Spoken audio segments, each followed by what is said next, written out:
Deputy CM పరిస్థితి ఏంటి ప్రస్తుతం ఆ సంఘటనా స్థలంలో ఏంటి సిచ్యువేషన్ వివరించడానికి మా బ్యూరో చీఫ్ ఢిల్లీ నుంచి గోపి సిద్ధంగా ఉన్నారు. గోపి ఏంటి పరిస్థితి, ఏమైనా అప్డేట్స్ అందుతున్నాయా? డిప్యూటీ సీఎం సిచ్యువేషన్ ఏంటి? హాస్పిటల్ తరలించారనే సమాచారం అందుతోంది. మహారాష్ట్ర ఉప ముఖ్యమంత్రి అజిత్ అనంత పవార్ ఆరోగ్య పరిస్థితికి సంబంధించి ఇంకా స్పష్టత రావాల్సి ఉంది. ఎందుకంటే భారీ ప్రమాదం సంభవించడం జరిగింది. బారామతిలో ఒక బహిరంగ సభకు హాజరవ్వడానికి ఇటు బారామతి ఎమ్మెల్యేగా అజిత్ పవార్ ఉన్నారు. సో అక్కడ ఈరోజు జరిగే సమావేశంలో పాల్గొనడానికి వెళ్తున్న సమయంలో ఈ ఉదయం ఈ చార్టర్డ్ ఫ్లైట్ యాక్సిడెంట్ కావడం జరిగింది. సాంకేతిక లోపంతో ఇది ముఖ్యంగా ఒక కొండ ప్రాంతం, మైదాన ప్రాంతంలో కూలిపోయిన దృశ్యాలు మనకు కనిపిస్తున్నాయి. పూర్తిగా భారీగా మంటలు చెలరేగడం, పూర్తిగా ఎయిర్ క్రాఫ్ట్ అంతా కూడా దగ్ధమైపోయిన పరిస్థితి. 4 నుంచి 5 ఈ ఫ్లైట్లో ప్రయాణిస్తున్నట్లుగా కూడా తెలుస్తుంది. సో వారిని స్థానిక ఆసుపత్రికి తరలించినట్లుగా సమాచారం ఉంటుంది. ఇంకా పూర్తి స్థాయి వివరాలు తెలియరావాల్సి ఉంది. అజిత్ పవార్ సజీవంగా ఉన్నారా, ఆయనకు తీవ్ర గాయాలయ్యాయి అన్న సమాచారం మాత్రమే ఉంది. సో ఇంకా ఆయన ఆరోగ్య పరిస్థితికి సంబంధించి అలాగే ఆయనతో పాటు ఎవరెవరు ఉన్నారు అన్న సమాచారం కూడా ఇంకా తెలియరావాల్సి ఉంది. నిన్న ముంబైలో కేబినెట్ సమావేశంలో పాల్గొన్నారు. అనంతరం ఈరోజు బారామతిలో జరిగే ఒక ఎన్నికల కార్యక్రమానికి, బహిరంగ సభ కార్యక్రమానికి ఆయన అటెండ్ అవుతున్న సమయంలోనే ఈ ప్రమాదం అనేది చోటు చేసుకోవడం జరిగింది. సో ప్రస్తుతం సహాయక చర్యలు ఈ ఎయిర్ క్రాఫ్ట్ కూలిపోయిన ప్రాంతంలో పోలీసులు ముఖ్యంగా భద్రతా సిబ్బంది అంతా కూడా చేరుకుని మంటల్ని ఆర్పే ప్రయత్నం చేశారు. అలాగే అజిత్ పవార్కి సంబంధించి ముఖ్యంగా ప్రభుత్వ పెద్దలు కూడా ఇటు ఏక్నాథ్ షిండే అలాగే దేవేంద్ర ఫడ్నవీస్ వీరంతా కూడా ముఖ్యంగా ఆయన ఆరోగ్య పరిస్థితి ఏ విధంగా ఉంది, ప్రమాదం ఏ విధంగా జరిగింది అన్న అంశాలకు సంబంధించి సమగ్ర ఎంక్వైరీ జరిపే అవకాశం కూడా కనిపిస్తోంది. ప్రాథమికంగా ఆయన ఆరోగ్య పరిస్థితి అలాగే వైద్య చికిత్స వీటికి సంబంధించిన అంశాలకు సంబంధించి మరి కాసేపట్లో అప్డేట్ వచ్చే అవకాశం ఉంది. ఎందుకంటే రిమోట్ ఏరియాలో ముఖ్యంగా ఈ ఫ్లైట్ క్రాష్ కావడం జరిగింది. సో అక్కడి నుంచి ఆయన ముఖ్యంగా పరిస్థితి చూస్తుంటే చాలా భీకరంగానే ఉంది. ఎందుకంటే పూర్తిగా ఎయిర్ క్రాఫ్ట్ మొత్తం కూడా కాలి బుగ్గైపోయిన పరిస్థితి. సో ఆయనకి ఎటువంటి గాయాలయ్యాయి, ముఖ్యంగా ప్రత్యక్ష సాక్షులు చెప్పే విషయాల ఆధారంగానే మరిన్ని వివరాలు తెలిసే అవకాశం అయితే కనిపిస్తోంది. పూర్తిగా మొత్తం ఎయిర్ క్రాఫ్ట్ మొత్తం కూడా ప్రైవేట్ చార్టర్డ్ ఫ్లైట్లో ముఖ్యంగా ఇటు ముంబై నుంచి బారామతి వెళ్తున్న సమయంలో ఈ ప్రమాదం చోటు చేసుకుంది. ఇంకా ఈ ఘటనకు సంబంధించి ముఖ్యంగా డీజీసీఏ ఫ్లైట్ క్రాష్ అయింది అన్న విషయాన్ని కూడా కన్ఫర్మ్ చేయడం జరిగింది. అలాగే ల్యాండింగ్ సమయంలో ముఖ్యంగా కాక్పిట్లో వారు ఏం మాట్లాడారు, ఎటువంటి సమస్య తలెత్తింది, వీటన్నిటికి సంబంధించిన విషయాలు ఇంకా తెలియరావాల్సింది. ప్రాథమికంగా అయితే సాంకేతిక లోపం కారణంగానే ఈ ఫ్లైట్ క్రాష్ అయినట్లుగా ప్రస్తుతం సమాచారం అందుతుంది. అజిత్ పవార్ ముఖ్యంగా బారామతి ఎమ్మెల్యేగా సుదీర్ఘకాలం ఇటు 66 ఏళ్ళు ఇటు మహారాష్ట్రకు సంబంధించి సుదీర్ఘకాలం డిప్యూటీ సీఎంగా పనిచేసిన వ్యక్తి. సో ఇప్పుడు ఆయన ఫైనాన్స్ సహా అనేక కీలక పోర్ట్ఫోలియోస్ని ఇటు ఎన్డీఏ కూటమి ప్రభుత్వంలో ఆయన బాధ్యతలు నిర్వర్తిస్తున్న పరిస్థితి ఉంది. పార్టీ నుంచి వేరుపడ్డ తర్వాత ముఖ్యంగా ఎన్సీపీ అధినేత శరద్ పవార్ పార్టీ నుంచి అజిత్ పవార్ వర్గం వేరువైన తర్వాత పూర్తిగా పార్టీ వ్యవహారాలని కూడా ఆయనే చూస్తున్నారు. బారామతి నుంచి వరుసగా అనేక సార్లు ఆయన ఎమ్మెల్యేగా ఎన్నికారు. సో అక్కడ ఒక కీలక కార్యక్రమంలో పాల్గొనేందుకే ఫ్లైట్లో వెళ్తున్న సందర్భంగా ఈ ప్రమాదం అనేది చోటు చేసుకుంది. ఇంకా ఆయన ఆరోగ్య పరిస్థితికి సంబంధించిన అప్డేట్స్ అనేవి ఇంకా రావాల్సింది.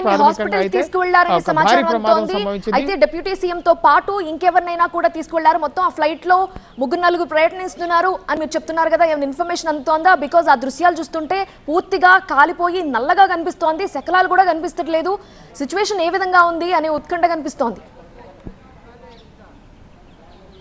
ఖచ్చితంగా, ఎందుకంటే పూర్తిగా ఫ్లైట్ మొత్తం కూడా క్రాష్ ల్యాండింగ్ అయిన తర్వాత పెద్ద ఎత్తున మంటలు, ముఖ్యంగా అందులో ఉన్నవారు బయటకు వచ్చే పరిస్థితి ఉందా, 4 నుంచి 5 వరకు ప్రయాణికులు ఉన్నట్లుగా తెలుస్తోంది. స్థానికులు ప్రత్యక్ష సాక్షులకు సంబంధించి ముఖ్యంగా అక్కడ ఫ్లైట్ క్రాష్ కాగానే ఆ ఫ్లైట్ నుంచి వారిని బయటకు తీసుకొచ్చే ప్రయత్నం చేశారా, లేక వెంటనే ముఖ్యంగా క్రాష్ ల్యాండ్ అయిన తర్వాత ఒక్కసారిగా పేలిపోయిందా, ఆ పేలిపోయిన ఆ పరిస్థితులు అక్కడ కనిపిస్తున్నాయి. ఎందుకంటే పూర్తిగా ఫ్లైట్ అంతా కూడా దగ్ధం అయిపోయింది, నామరూపం లేకుండా ఫ్లైట్ అంతా మారిపోయిన పరిస్థితి ఉంది. సో ఆ లోపు గాయపడిన తర్వాత వాళ్ళు ఏమైనా బయటకు వచ్చారా, ముఖ్యంగా వారిని ఆసుపత్రికి తరలించే అంశానికి సంబంధించిన విజువల్స్ కానీ లేక ఆసుపత్రిలో వారి ఆరోగ్య పరిస్థితికి సంబంధించి కానీ ఇంకా సమాచారం రావాల్సి ఉంది. కానీ భారీ ప్రమాదం అయితే చోటు చేసుకోవడం జరిగింది. పూర్తిగా అక్కడ ఉన్న విమాన శకలాలు కానీ పరిస్థితి చూస్తుంటే మాత్రం చాలా భీకరంగా ఉంది.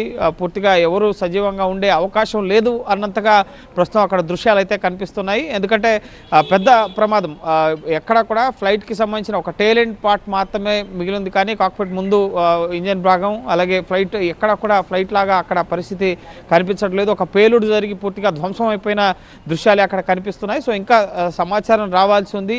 ముఖ్యంగా ఫ్లైట్ క్రాష్ ల్యాండ్ అయిన తర్వాత అందులోంచి బయటకు వచ్చే పరిస్థితులు ఉన్నాయా, ప్రత్యక్ష సాక్షులు అక్కడ సంఘటన స్థలంలో ఉన్నవారు ఎవరైనా వారిని సురక్షితంగా రక్షించగలిగారా, గాయపడిన వారిని ముఖ్యంగా బయటకు తీసుకొచ్చిన తర్వాత ఆ ఫ్లైట్ పేలిపోయిందా, ఏం జరిగింది అన్నది ఇంకా వివరాలు అయితే తెలియరావాల్సి ఉంది. ఫ్లైట్ రాడార్ డేటా ప్రకారం అయితే డీజీసీఏ వెల్లడించిన అంశాల ప్రకారం ఫ్లైట్ క్రాష్ ల్యాండ్ అయింది అన్న సమాచారం అయితే స్పష్టంగా కనిపిస్తోంది. ఆ దృశ్యాలు కూడా మనం చూస్తున్నాం. సో ఇంకా అజిత్ పవార్ యొక్క ఆరోగ్య పరిస్థితి, ఆయనతో పాటు ప్రయోజనిస్తున్న వారి ఆరోగ్య పరిస్థితి, వీటన్నిటికి సంబంధించిన సమాచారం ఇంకా తెలియరావాల్సింది. ప్రస్తుతం ప్రభుత్వ ఉన్నతాధికారులు ముఖ్యంగా ముఖ్యమంత్రి, ఉప ముఖ్యమంత్రి, కూటమి పార్టీలకు సంబంధించిన నేతలు కూడా అజిత్ పవార్ ఆరోగ్య పరిస్థితి మిగతా వాటన్నిటిని కూడా తెలుసుకునే పనిలో ఉన్నారు. దీనికి గోపి, అయితే ఈ ఘటన జరిగిన ప్రదేశానికి సభా ప్రాంగణం ఎంత దూరంలో ఉంది?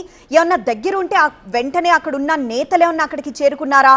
మరోవైపు ప్రత్యక్ష సాక్షుల నుండి ఏమన్నా వివరాలు సేకరిస్తున్నారా? వాళ్ళు ఏం చెప్తున్నారు? ఎస్, ఘటనా స్థలానికి ముఖ్యంగా ఇంకా బారామతి చేరుకోలేదు ఫ్లైట్. సో మధ్యస్థలోనే ఉంది.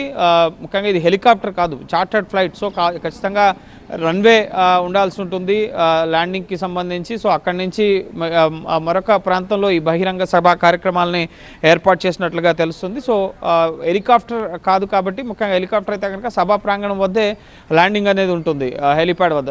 ఇది చార్టర్డ్ ఫ్లైట్ కావడంతో సో దీనికి సంబంధించిన రన్వే మిగతా ముఖ్యంగా ఎయిర్పోర్ట్ లాంటి ప్రాంతంలోనే దీన్ని ల్యాండ్ చేస్తారు కాబట్టి సో ఖచ్చితంగా దీనికి సంబంధించి ఇంకా వివరాలు అనేవి తెలియరావాల్సి ఉంది.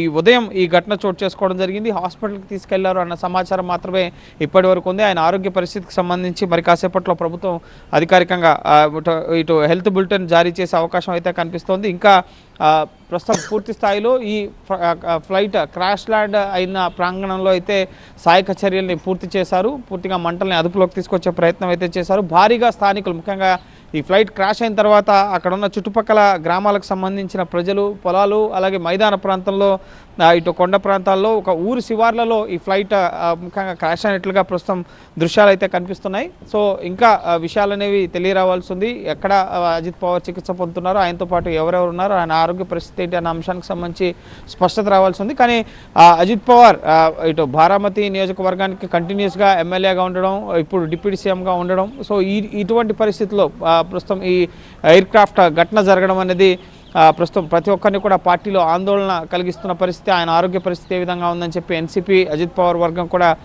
ఎంతో ఆతృతగా ఎదురు చూస్తున్నారు. ఆయన ఆరోగ్య పరిస్థితి ఏ విధంగా ఉంది తెలుసుకోవాలని చెప్పి. సో మరి కాసేపట్లోనే దీనికి సంబంధించి స్పష్టత వచ్చే అవకాశం ఉంది. ఆయన గాయాలతో ఈ ప్రమాదం నుంచి బయటపడ్డారా లేక ఆయన చనిపోయారా ఏంటి అన్న అంశాలకు సంబంధించి మరి కాసేపట్లో స్పష్టత వచ్చే అవకాశం ఉంది. అయితే చార్టర్డ్ ఫ్లైట్ లో ఇంకా అజిత్ పవార్ తో పాటు ఇంకెవరైనా నేతలు ఉన్నారా లేకపోతే ఆయన ఒక్కరే ప్రయాణిస్తున్నారా?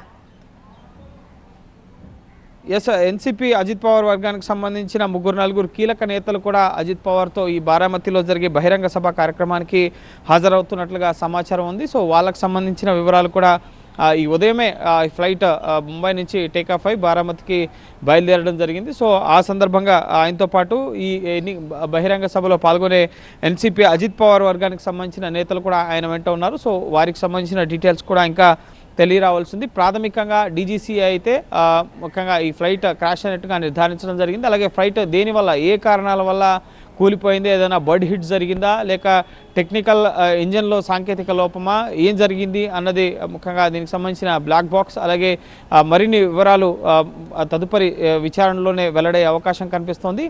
ప్రాథమికంగా అయితే పూర్తిగా ఒక భారీ ప్రమాదంగా అయితే దీన్ని మనం అభివర్ణించవచ్చు. ఎందుకంటే పూర్తిగా ఫ్లైట్ మొత్తం కూడా క్రాష్ అయి నామరూపాలు లేకుండా మారిపోయి భారీగా పేలుడు సంభవించడం జరిగింది. సో ఆ లోపే అజిత్ పవార్ అలాగే ఫ్లైట్లో ప్రయాణిస్తున్న వారు అందులోంచి బయటకు వచ్చారా లేక అందులోనే ఆ బ్లాస్ట్లోనే, ముఖ్యంగా ఇప్పటివరకు ఉన్న సమాచారం ప్రకారం అయితే అజిత్ పవార్ని తీవ్ర గాయాలతో ఆసుపత్రికి తరలించారన్నది సమాచారం. సో ఆ మేరకు అయితే కనుక ఒకవేళ ఫ్లైట్ క్రాష్ అయిన తర్వాత, కింద పడిపోయిన తర్వాత అందులోంచి వారిని బయటకు తీసుకొచ్చి ముఖ్యంగా తీసుకెళ్ళిన తర్వాత ఆ ఫ్లైట్ పూర్తిగా పేలిపోయాని ఉండాలి, లేదా పూర్తిగా పేలిపోయిన తర్వాత అందులో ముఖ్యంగా ఏమైనా మృతదేహాలు అటువంటి వాటిని ఉంటే వాటిని ఆసుపత్రికైనా తరలించి ఉండాల్సి ఉంటుంది. సో ఉప ముఖ్యమంత్రి స్థాయి వ్యక్తి కాబట్టి ఇంకా అధికారికంగా ఎటువంటి ప్రకటన ముఖ్యంగా ముందస్తుగా చేయడం అనేది ఉండదు. కొంత పూర్తి స్థాయిలో ఆలోచించి అన్ని నిర్ధారణ చేసుకున్న తర్వాత గోపి, అయితే ఏ సమయానికి ఘటన జరిగిందని అక్కడి వాళ్ళు చెప్తున్నారు ప్రత్యక్ష సాక్షులు? అలానే ఘటన జరిగిన వెంటనే ఏమన్నా సహాయక చర్యలు అంటే అక్కడ ఉన్న స్థానికులు ఏమన్నా వెళ్ళి సాయం చేసే సిచ్యువేషన్ కనిపించిందా?